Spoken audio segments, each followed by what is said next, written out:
President Obama's decision to make changes in the surveillance conducted by the National Security Agency means the government will no longer store massive amounts of Americans' phone records. The president announced yesterday the Attorney General and intelligence officials now have 2 months to come up with an alternative.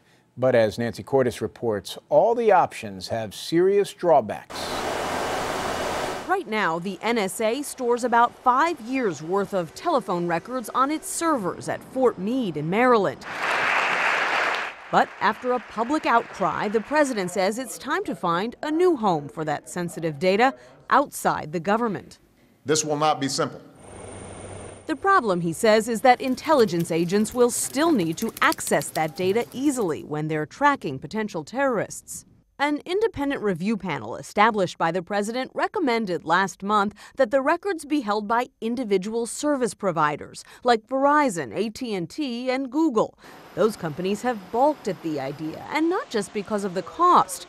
Juan Zarate is a former deputy national security advisor for President George W. Bush. If the telecoms companies have to create portals for the government to be able to access their data, that in and of itself creates problems and challenges and would require checks and balances and auditing and oversight. One alternative the panel proposed was to authorize a specially designated private organization to collect and store the data. But the president acknowledged that's problematic too. Any third party maintaining a single consolidated database would be carrying out what's essentially a government function. The idea of a third-party consortium or clearinghouse to house this data sounds good in concept, but the problem is it doesn't exist. None of these options satisfy privacy advocates who say the real issue isn't where this data should be stored, but whether it should be stored at all. Nancy Cordes, CBS News, Washington.